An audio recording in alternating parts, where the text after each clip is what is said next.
Hello friends, welcome back to my channel. तो आज से हम बी फार्म थर्ड ईयर का एक सब्जेक्ट है आपका बायोफार्मास्यूटिक्स एंड फार्माकोकाइनेटिक्स। आज से हम वो स्टार्ट करने जा रहे हैं। तो सबसे पहले हम क्या करेंगे, यूनिट 1 की बात करेंगे बायोफार्म की यूनिट 1 में आपका इंट्रोडक्शन है फार्मास्यूटिक्स का। बायोफार्मास्यूटिक्स क्या होता है, फार्माकोकाइनेटिक्स क्या है आपका, after that absorption and distribution, ये आपका यूनिट 1 का पार्ट है। तो आज की वीडियो में हम क्या करेंगे, बायोफार्मास्यूटिक्स का इंट्रोडक्शन आज हम स्टडी करेंगे। तो सबसे पहले ये जानते हैं कि बायोफार्मास्यूटिक्स होता क्या है। बायोफार्मास्यूटिक्स जो है वो दो वर्ड से मिलके बना है। एक वर्ड है आपका बायो, एक है फार्मास्यूटिक्स।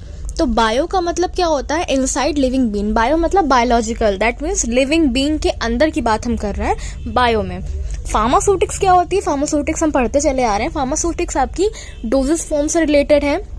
हम कोई भी डोजेस की बात करते हैं, हम फिजियोकेमिकल प्रॉपर्टीज की बात करते हैं। तो सूटिक्स में हम क्या करते हैं, जो भी डोजेस फॉर्म है या उनकी फिजियोकेमिकल प्रॉपर्टीज है उनकी बात करते हैं। तो बायोफार्मास्यूटिक्स क्या हुआ कि हम क्या कर रहे हैं, डोजेस फॉर्म या उनकी फिजिकल प्रॉपर्टीज लिविंग बीइंग के अंदर स्टडी करते हैं बायोफार्मास्यूटिक्स में। अब इसके बाद एक और टर्म है इसमें आपका फार्माकोकाइनेटिक्स। फार्माकोकाइनेटिक्स मीन्स, फार्माकोकाइनेटिक्स को हमने दो भाग में इसमें डिवाइड किया है। एक है फार्माको एंड एक है काइनेटिक्स। फार्माको आपका ड्रग होता है, काइनेटिक्स मतलब मूवमेंट होता है ड्रग का। तो फार्माकोकाइनेटिक्स आपका क्या हुआ, movement of drug into the body.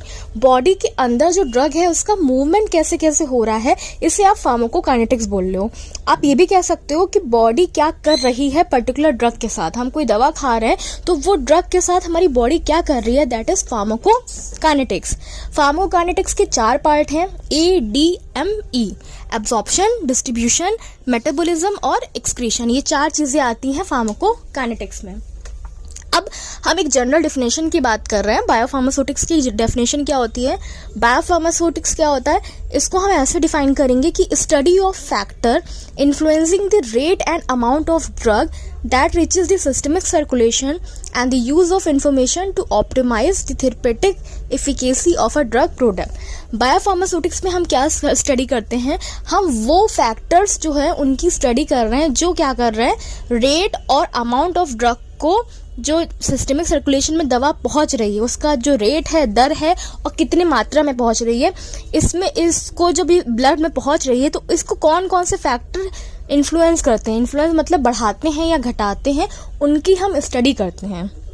और जो भी इंफॉर्मेशन हमें गैदर्ड होती है उसका हम यूज करके एक अच्छी थेरेपेटिक एफिकेसी ड्रग प्रोडक्ट को बना सकते हैं। बायोफार्मास्यूटिक्स की जनरल डेफिनेशन ये हुई। दूसरी डेफिनेशन हमने ये कही है कि इसमें हम क्या करते हैं, उन फैक्टरों की स्टडी करते हैं जो बायोबिलिटी ऑफ अ ड्रग को इन्फ्लुएंस करते हैं। बायोबिलिटी भी वही होता है कि सिस्टमिक सर्कुलेशन में ड्रग जो पहुंच रही है, तो हम उन फैक्टर की स्टडी करते हैं जो बायोबिलिटी को इन्फ्लुएंस करते हैं, ड्रग जो है उसको कहाँ पे, हमारे अंदर, मैंस में और एनिमल्स के अंदर। और जो भी इंफॉर्मेशन हमें गैदर्ड होगी उससे हम क्या करेंगे, फार्माकोलॉजिकल और थेरेपेटिक एक्टिविटी को ऑप्टिमाइज मतलब बढ़ा या घटा सकते हैं अपने अकॉर्डिंगली, जो भी डेटा हमें प्रोवाइड होगा।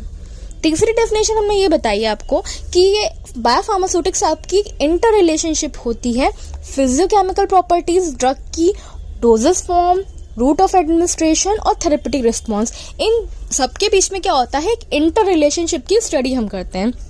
Physiochemical property, dosage form, route of administration और थेरेपेटिक रिस्पॉन्स, इन सब के बीच में क्या होता है, एक इंटर रिलेशनशिप की स्टडी हम बायोफार्म में करते हैं।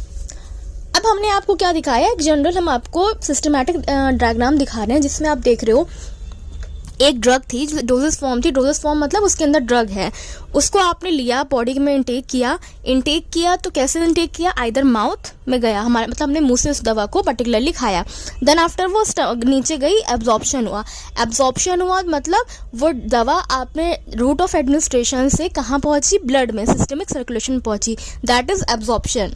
अब क्या होगा, ब्लड में जब वो पहुंच गई, वहां से वो जिस जगह पे ऑर्गन पे उसको काम असर देना है उस टारगेट साइट या ऑर्गन पे पहुंचेगी। इस प्रोसेस को हम क्या बोलते हैं, डिस्ट्रीब्यूशन। ब्लड से टारगेट साइट या टारगेट ऑर्गन में पहुंचना इज डिस्ट्रीब्यूशन। अब जब वो टारगेट साइट या ऑर्गन पे पहुंच गई, वहां पे उसका डिग्रेडेशन होगा ड्रग का, ड्रग जो है अपने फॉर्म को चेंज करेगी, केमिकली चेंजेस होंगे उस पर्टिकुलर ड्रग में, केमिकल फॉर्म मतलब एक फॉर्म से दूसरी फॉर्म में कन्वर्जन होगा, दैट इज मेटाबॉलिज्म। अब जब वो मेटाबोलाइट्स बना लेगा, जब वो डिग्रेडेशन हो गया, आफ्टर दैट बॉडी जो ड्रग है वो अपना असर करेगी, फिर क्या होगा, एलिमिनेशन होगा, मतलब वो ड्रग आपकी बॉडी के बाहर निकल जाएगी। तो बॉडी के बाहर निकलना इज एलिमिनेशन। ये आपके 4 होते हैं, ADME, ये आपके 4 चीज़ें होती हैं। तो ये हमने बायोफार्म का एक छोटा सा इंट्रोडक्शन पार्ट पढ़ा। अब हम आते हैं फार्माकोकाइनेटिक्स क्या होता है। तो फार्माकोकाइनेटिक्स क्या होता है, study of what the body does to the drug. मतलब हमने ड्रग खाई तो हमारी ड्रग के साथ बॉडी क्या कर रही है, दैट इज फार्माकोकाइनेटिक्स। फार्माकोकाइनेटिक्स में हम ये स्टडी करते हैं कि आपकी बॉडी पर्टिकुलर ड्रग के साथ क्या कर रही है। फार्माकोकाइनेटिक्स में हम काइनेटिक्स या मतलब स्टडी करते हो आप ADME, 4 चीजें होती हैं, एब्जॉर्प्शन, डिस्ट्रीब्यूशन, मेटाबॉलिज्म और एक्सक्रीशन। इन चारों की काइनेटिक्स को हम स्टडी करते हैं। और क्या स्टडी करते हैं, रिलेशनशिप हम ये बताते हैं, कोई भी दवा का फार्माकोलॉजिकल एक्शन, उसकी टॉक्सिकोलॉजिकल एक्शन, थेरेपेटिक एक्शन की हम एक इंटर रिलेशनशिप या रिलेशनशिप को स्टैब्लिश करते हो आप फार्माकोकाइनेटिक्स के केस में। फार्माकोकाइनेटिक्स का एक और मतलब होता है movement of drug into the body. Body में दवा का जो है कैसे कैसे कहाँ कहाँ मूवमेंट हो रहा है, उसे आप फार्माकोकाइनेटिक्स बोलते हो। Pharmacokinetics is the movement of drug in the body. अब आपको जैसे मैंने पहले वाले में दिखाया, इसमें भी हम आपको फार्माकोकाइनेटिक्स में सिस्टमैटिक डायग्राम दिखा रहे हैं। देखिए फार्माकोकाइनेटिक्स का 2 आपका बेसिकली अप्रोचेज होते हैं, एक एब्जॉर्प्शन होता है, एक डिस्पोजिशन होती है। तो डिस्पोजिशन आपका अगेन 2 टाइप में होता है, डिस्ट्रीब्यूशन और एलिमिनेशन।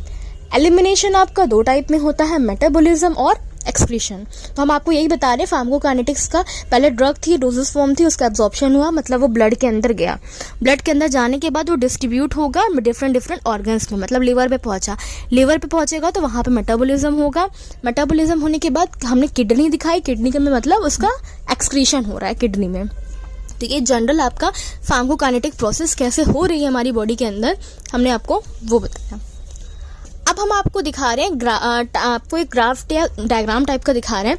इसमें आप देख रहे हो नॉर्मल हमने जितनी भी प्रोसेस पढ़ी हैं अभी, बायोफार्मास्यूटिक्स, फार्माकोकाइनेटिक्स, जितने भी हमने पढ़ी हैं, सबको हम एक साथ समराइज करके दिखा रहे हैं। इसमें आप देख सकते हो स्टार्टिंग में देखो, जैसे ड्रग ली और एक्सीपिएंट, डोजेस फॉर्म क्या होती है, ड्रग होती है और एक्सीपिएंट होता है, दोनों मिला दो तो डोजेस फॉर्म मिल जाती हैं। तो ये डोजेस फॉर्म हमने ली, ड्रग और एक्सीपिएंट फॉर्मुलेशन बनाई, मतलब इन दोनों को मिलाया और ड्रग को हमने डोजेस फॉर्म में मतलब टैबलेट कैप्सूल फॉर्म में बना लिया। अब क्या होगा, ये जो दवा थी अब हमने इसको बॉडी में इंटेक किया, ओरली एडमिनिस्टर किया, मतलब हमने ओरल माउथ से इसको इंटेक कर लिया। इंटेक करेंगे तो क्या होगा, सबसे पहले दवा जाएगी मुंह में, वो वहाँ पे ड्रग रिलीज होगी, रिलीज होने के बाद वो घुलेगी, पहले डिसइंटीग्रेशन मतलब टूटेगी, फिर जाके डिसोल्यूशन होगा, डिसोल्यूशन मतलब अब वो घुलेगी, घुलने के बाद वो धीरे धीरे क्या होगा, ब्लड में पहुंचेगी, सिस्टमिक सर्कुलेशन में पहुंचेगी। तो घुल के जो सिस्टमिक सर्कुलेशन में पहुंच रहा है, इस चीज को आप बोलते हो एब्जॉर्प्शन। अब भाई ये जब ब्लड में पहुंच गई, सिस्टमिक सर्कुलेशन में पहुंच गई, उसके बाद वो क्या होगा, अब डिस्ट्रीब्यूशन होगा, सर्कुलेशन के बाद डिस्ट्रीब्यूशन होगा, वहां पे क्या होगा, ब्लड से दवा जो है वो एक्स्ट्रा वेस्कुलर टिश्यू या जिस साइड पर उसको काम करना है उस जगह पे वो डिस्ट्रीब्यूट आउट होगी। जब डिस्ट्रीब्यूट हो जाएगी तो आगे क्या होगा, वो अपना फार्माकोलॉजिकल रिस्पॉन्स, जो भी उस पर्टिकुलर ड्रग का काम था, वो अपना एक्शन शो करेगी। एक्शन शो करने के बाद अगर और आगे ड्रग आपकी बढ़ गई है तो आइदर थेरेपेटिक रिस्पॉन्स हो सकता है या टॉक्सिक रिस्पॉन्स, डिपेंड करता है डोज पे। डोज अगर कम है, जो आपकी इफेक्टिव कंसंट्रेशन अगर आपने उतनी ही दी है तो थेरेपेटिक रिस्पॉन्स आएगा, लेकिन अगर बाई चांस हाई डोज या कुछ ऐसा हो गया, उस केस में क्या हो सकता है कि टॉक्सिक इफेक्ट आ सकता है।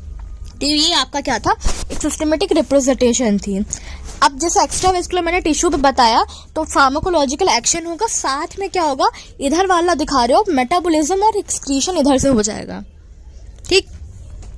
अब हम आपको ये बताते हैं कि इसमें क्या क्या हमारी क्या क्या ब्रांचेस होती हैं। तो अगर फार्मास्यूटिक्स की बात करें, खाली फार्मास्यूटिक्स की बात करें, तो फार्मास्यूटिक्स में क्या करते हैं, हम डोजेस फॉर्म सिर्फ बनाते हैं, ठीक। इसमें हमने क्या बताया कि जो ड्रग एक्सीपिएंट से डोजेस फॉर्म बन रही है ना, ऊपर के 2 प्रोसेस, वो आपकी फार्मास्यूटिक्स में आएगा। खाली फार्मास्यूटिक्स क्या है, ड्रग लिया, एक्सीपिएंट लिया, दोनों को मिला दिया और डोजेस फॉर्म बन गई, इसे हम क्या बोलते हैं, फार्मास्यूटिक्स। फार्माकोकाइनेटिक्स का मतलब होता है ड्रग का मूवमेंट बॉडी के अंदर, मतलब अब वो दवा जब आपने बॉडी में खा ली, खाने के बाद जब तक उसने असर नहीं किया तब तक आपकी बॉडी में थी ना दवा, तो ओरल एडमिनिस्ट्रेशन जो ये है, यहाँ पे ड्रग रिलीज है, वहां से शुरू करके ये पूरा नीचे तक एक्स्ट्रावेस्कुलर टिश्यू तक, ये पूरा क्या है, फार्माकोकाइनेटिक्स। मतलब इस टाइम पे दवा आपकी बॉडी के अंदर काइनेटिक्स मतलब मूवमेंट कर रही, इधर से उधर जा रही है, तो ये पूरा आपका क्या हुआ, फार्माकोकाइनेटिक्स। अब इसके नीचे आओगे तो क्या होता है, फार्माकोडायनेमिक। फार्माकोडायनेमिक का मतलब होता है कि अब वो दवा आपकी फार्माकोलॉजिकल रिस्पॉन्स शो करेगी। तो खाली जो एक स्टेप है ना आपका ये फार्माकोलॉजिकल रिस्पॉन्स वाला, इसे ही आप बोलोगे फार्माकोडायनेमिक। और इसके नीचे हमने क्या बताया, थेरेपेटिक्स। थेरेपेटिक्स मतलब उसका जो भी एक्शन है, जो भी उसको काम करना है, वो अपना जाके नीचे काम कर रहा है। ये तो हमने नॉर्मल बात करी। फिर अब हम बात करेंगे बायोफार्मास्यूटिक्स क्या होता है। बायोफार्मास्यूटिक्स मैंने बताया था फैक्टर, वो फैक्टर जो ड्रग की रेट को क्या कर रहे हैं, सिस्टमिक सर्कुलेशन में जो ड्रग पहुंच रही है उसको बढ़ा रहे हैं या घटा रहे हैं। तो इस केस में देखिए क्या हो रहा है, यहाँ से जो है ओरल, जो यहाँ से ओरल एडमिनिस्ट्रेशन था वहां से लेकर पूरा नीचे तक, मतलब एक्स्ट्रावेस्कुलर टिश्यू, इस तक हमारी बॉडी में ही दवा है ना, इस मतलब यहाँ से लेकर ओरल से लेकर फार्माकोकाइनेटिक्स के नीचे तक, मतलब डायनेमिक तक आपकी क्या है, बॉडी के अंदर ही चल रहा है। तो यहाँ से आपका स्टार्ट होगा ड्रग रिलीज एंड डिसोल्यूशन से स्टार्ट होके ये पूरा नीचे तक फार्माकोलॉजिकल रिस्पॉन्स तक, ये पूरा नीचे तक क्या है, बायोफार्मास्यूटिक्स है। आपका पूरा नीचे का बायोफार्मास्यूटिक्स है। तो ये आपका क्या था, एक हमने सिस्टमैटिकली रिप्रेजेंट करके आपको सारी डिपार्टमेंट ने जो भी चीजें थी बता दी। अब एट लास्ट हम क्या पढ़ेंगे कि ये जो बायोफार्मास्यूटिक सब्जेक्ट है इसका यूज क्या है, इसका एप्लीकेशन क्या है, या इसकी सिग्निफिकेंस क्या है हमारी फार्मेसी में। तो सबसे बड़ी बात तो बायोफार्मास्यूटिक से आप क्या कर सकते हो, डोजेस फॉर्म जो है ड्रग की वो डिसाइड कर सकते हो कि पर्टिकुलर ड्रग को आपको किस रूट से देना है, किस डोजेस फॉर्म में देना है, उसकी टैबलेट बनानी है, उसका कैप्सूल बनाना है, उसका सिरप बनाना है, क्या बनाना है, किस डोजेस फॉर्म में आपको दवा को देना है, वो बायोफार्मास्यूटिक्स आपका बताता है। कितनी डोज देनी है, 100 mg, 50 mg, 250 mg, कितनी डोज देनी है वो भी आपका बायोफार्मास्यूटिक्स बताता है।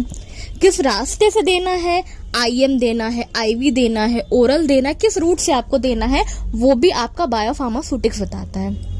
नेक्स्ट है ADME की स्टडी भी बायोफार्मास्यूटिक्स में ही होती है।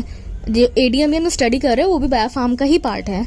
ड्रग की बायो अवेलेबिलिटी क्या है, बायो इक्विवेलेंस क्या है, वो भी हम बायोफार्म में ही स्टडी करते हो कि ड्रग कितनी रेट से, कितने अमाउंट से सिस्टमिक सर्कुलेशन में पहुंच रही है, जो भी है वो बायोफार्म में स्टडी किया जाता है। नेक्स्ट हमने बताया in vivo in vitro correlation.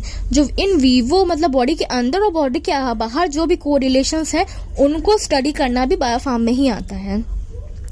फिर हम नेक्स्ट बता रहे हैं कि डोज रेजिमेंट को डिसाइड करना, मतलब कितने इंटरवल, कितनी फ्रीक्वेंसी ऑफ डोजिंग करनी है, उस चीज को भी बायोफार्म ही बताता है। Frequency of dosing means dose regiment like frequency of dosing, मतलब आपको जो दवा आपने खाई है उसको कितने नंबर ऑफ टाइम आपको देना है, दिन में 2 बार देना है, दिन में 3 बार देना है, दिन में 1 बार देना है, वो चीज को जो है आपका बायोफार्म ही आपकी बताता है। नेक्स्ट है फॉर्मुलेशन डेवलपमेंट। फॉर्मुलेशन बनानी है तो किस मेथड से बनानी है, कौन सा सॉल्वेंट यूज करोगे, ये सब भी बायोफार्म का ही पार्ट है। और लास्ट है आपका रेशनल ड्रग डिजाइन। जो ड्रग की डिजाइनिंग हो रही है रेशनलिटी फॉर्म में और इम्प्रूवमेंट करने के लिए, या जो पर्टिकुलर पहले जो आ रहा है, जो प्रॉब्लम्स आ रही हैं उनको ओवरकम करने के लिए जो भी डिजाइनिंग करनी है वो आपका बायोफार्मास्यूटिक सब्जेक्ट ही हमारा बताता है। तो फ्रेंड्स आज के लिए इंट्रोडक्शन पार्ट था हमारा बायोफार्मास्यूटिक्स के लिए। आज के लिए ही इतना ही। अगर आपको वीडियोस अच्छी लगी तो उसे लाइक करिए, अपने फ्रेंड्स के साथ शेयर करिए। तब तक के लिए कीप लर्निंग, कीप लिसनिंग।